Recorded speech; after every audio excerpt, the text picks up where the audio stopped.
Olá pessoal, sejam muito bem-vindos a mais um vídeo aqui do canal. E desde que eu comecei, na verdade, esse canal, há vários anos atrás, muita gente me pede conteúdo a respeito de textura. E eu acabei nunca fazendo, na real, porque eu sempre tentava pensar, ai, como é que eu vou fazer um vídeo? Tem tanto assunto, tanta coisa de textura.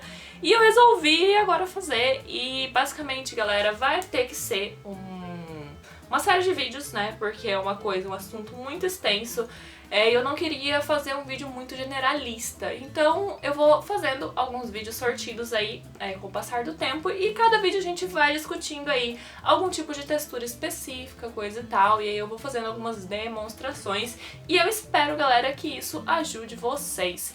Se vocês tiverem alguma sugestão de alguma textura específica que vocês tenham interesse em conhecer, vocês podem me mandar sugestões de texturas pra eu fazer aqui no canal. Vocês podem me mandar essas sugestões no meu direct lá no Instagram, beleza? @miagbr, que é lá que eu recebo as mensagens de vocês.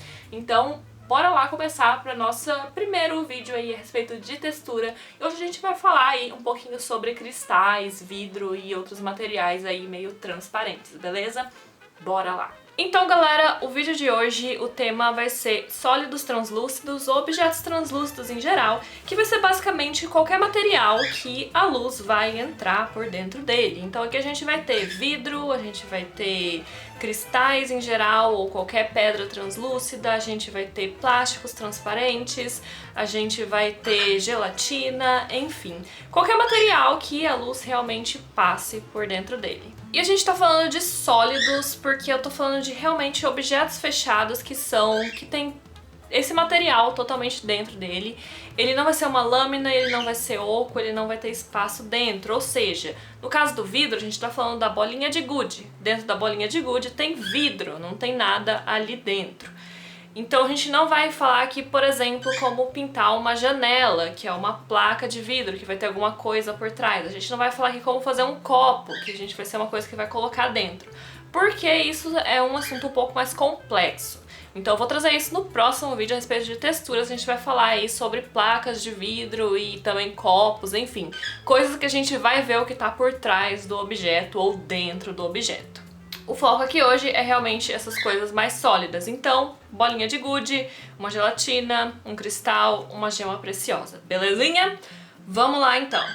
Então galera, vamos fazer aqui uma revisão básica de luz e sombra pra gente começar. Vamos começar assombreando o nosso objeto opaco, que é aquele que não vai ter a nossa translucidez. Então o que acontece? A gente tem uma fonte de luz aqui, essa luz está vindo e ela vai bater aqui no nosso objeto, criando aqui nesse lugar mais ou menos o ponto mais brilhoso, né, que a luz vai ser mais intensa. E a partir daí a gente vai ficando cada vez menos iluminado à medida que a gente vai indo para o lado oposto do objeto.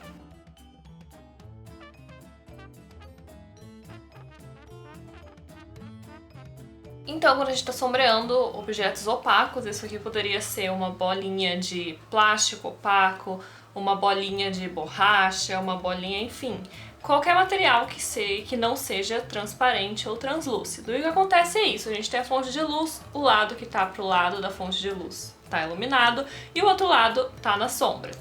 Essa sombra, ela existe aqui porque, né, o próprio objeto está sombreando, porque, né, é uma esfera, enfim. O que acontece no objeto que ele é translúcido, que ele é transparente? O que vai acontecer é que a nossa luz, ela vai vir aqui e vai encontrar esse ponto. E esse ponto vai ser iluminado porque é onde a luz está entrando dentro do objeto. E o segredo aí tá nisso, a luz entra dentro do objeto. Como ela é transparente, essa luz ela não fica presa na superfície do objeto como ela fica no objeto opaco. Então essa luz vai passar por esse ponto, vai deixar ele iluminado por ser o ponto de entrada e essa luz ela vai continuar aqui para dentro do objeto. Então o que vai acontecer é que essa luz ela não vai iluminar essa área, a luz vai iluminar a área oposta do objeto. Então a gente vai ter área de luz no lado oposto da luz e as sombras no lado da luz, mais ou menos desse jeito aqui.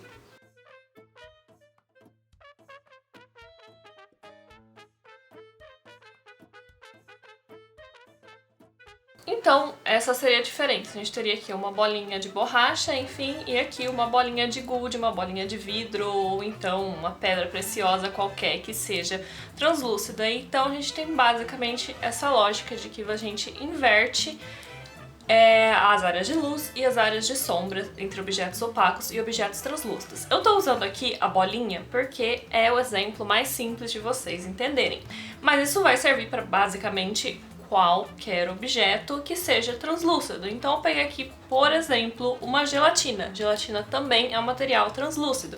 E o que vai acontecer é exatamente isso. A luz vai entrar por esse lado e vai iluminar o lado de baixo desse objeto. Então, pra gente sombrear uma gelatina, a gente vai usar a mesma lógica. Então a gente começa colocando a área mais clara de todas lá no lado oposto ao lado da nossa luz. E daí a gente vem escurecendo à medida que a gente vai indo para o lado oposto do objeto ali, que é o lado da luz.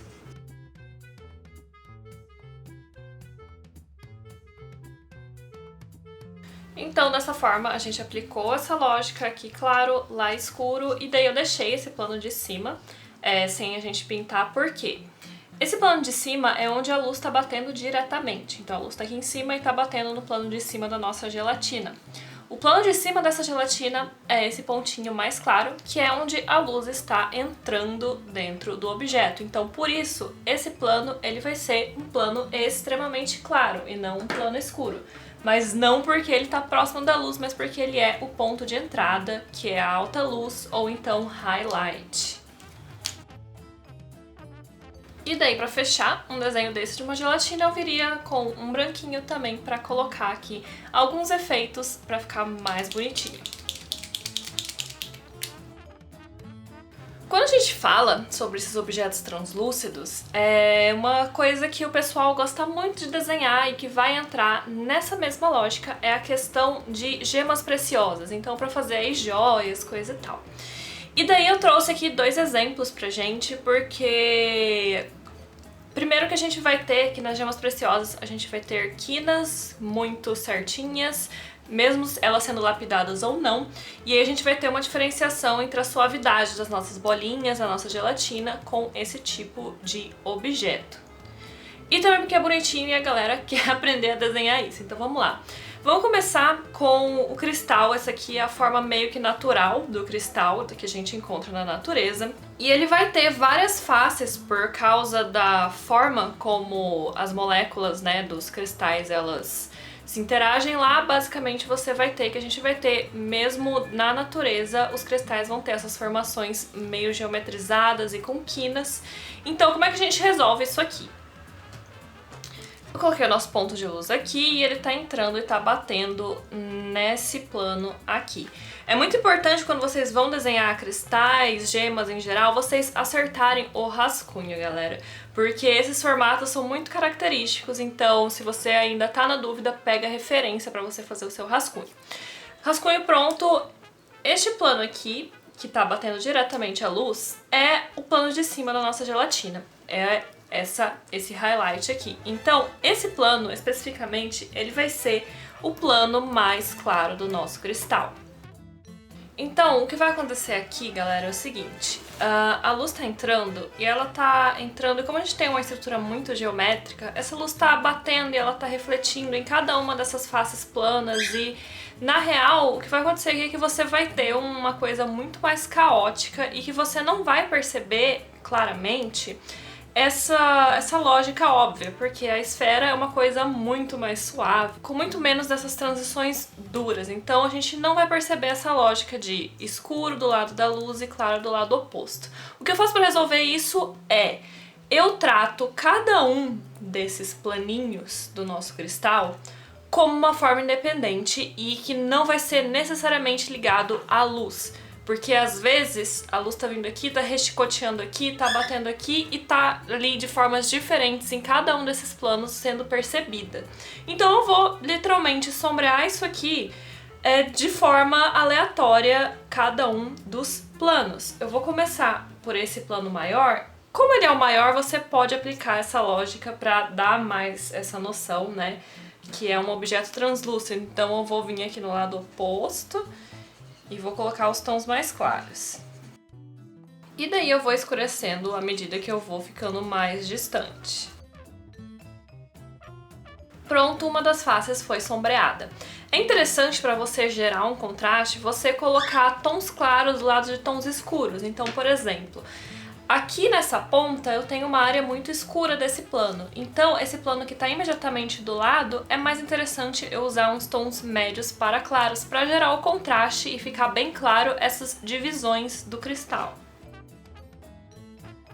Da mesma forma, aqui embaixo desse plano maior, a gente tem uns planinhos menores e aqui a gente tem uma área clara, então é mais interessante usar tons médios para escuros nesses planinhos aqui de baixo. E assim eu vou pintando cada um desses planos individualmente até finalizar, né, o nosso cristal. Você pode, inclusive, deixar a área de sombra meio que no meio do plano, ao invés de ser totalmente em cima ou totalmente embaixo. Ou mesmo deixar a área de luz no meio do plano, como eu tô fazendo com esse aqui. E assim a gente tem um cristal. O resultado é muito mais caótico, como vocês podem perceber, da nossa bolinha lá, que é uma coisa mais suave, mas é basicamente assim que você consegue o efeito do cristal. E a mesma coisa vai valer para as gemas polidas. O que vai acontecer nas gemas polidas é que todos esses planos eles são criados artificialmente. Então, basicamente, a gema ela é essencialmente extremamente simétrica. E esses efeitos de rebote, elas são muito mais fortes na gema polida, porque ela vai ter muito mais planinhos pequenininhos para dar esses rebotes na luz. Então, basicamente, a gente vai ter esse mesmo efeito, só que ainda mais forte, ainda mais forçado e ainda mais geometrizado do que a gente fez aqui no cristal. A gente começa lembrando, achando qual que é o plano de entrada da luz, onde é que é o highlight, e se o nosso ponto de luz está mais ou menos aqui, eu coloquei meio de frente, seria mais ou menos esse plano aqui. Não precisa ser muito exato, mas a gente vai ter aqui esse é o plano que é o plano mais claro. Aqui é o plano mais claro, onde está entrando a luz, e aqui é esse. E daí, cada um desses planinhos a gente vai sombrear ali, independentemente dos outros, tentando só manter a questão do contraste. E aqui vocês podem trazer muito menos transições suaves e muito mais coisas geometrizadas.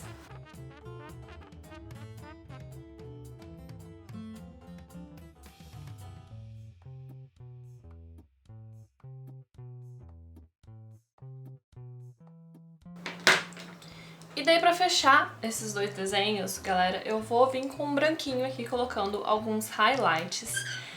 Como o branco é mais voltado a essa alta luz, a esse lugar da entrada da luz, é interessante a gente colocar principalmente no nosso planinho, em que a luz está entrando, e também nas quinas. Se vocês passarem um pouquinho de branco nas quinas, eu não indico que vocês passem todas as quinas e fechem completamente como um contorno, porque você vai perder naturalidade. Mas colocar um pouquinho nas quinas vai dar uma valorizada nessas diferenças. Então, galera, eu venho colocando assim, ó, uns pontinhos, uns tracinhos bem discretos nas quinas, para valorizar as quinas. No caso das gemas, se você trabalha com um estilo um pouco mais simples, você pode simplesmente pintar cada um daqueles planos com uma cor chapada. Você nem precisa fazer todo esse sombreamento, que aí você já consegue um resultado interessante para o seu estilo mais simples. E tá aí o resultado dos nossos objetos translúcidos. Eu espero que tenha ficado claro aqui a lógica básica, lembrando que vocês podem aplicar isso em qualquer estilo. Como eu falei, às vezes você tem um estilo mais simples, que você vai fazer isso de uma forma mais simples, às vezes você tem um estilo mais realista. Entendendo essa lógica, você consegue partir de uma forma muito mais fácil para um tutorial mais específico, voltado para o seu estilo, que aí você consegue entender a lógica e aplicar de um jeito que funciona para o seu trabalho. E claro, vocês podem aplicar isso aqui com basicamente qualquer material. Aqui eu estava usando marcadores, mas basicamente aí qualquer material que você for usar, a lógica é a mesma. Espero ter ajudado, galera. Um beijo pra vocês e até o próximo vídeo.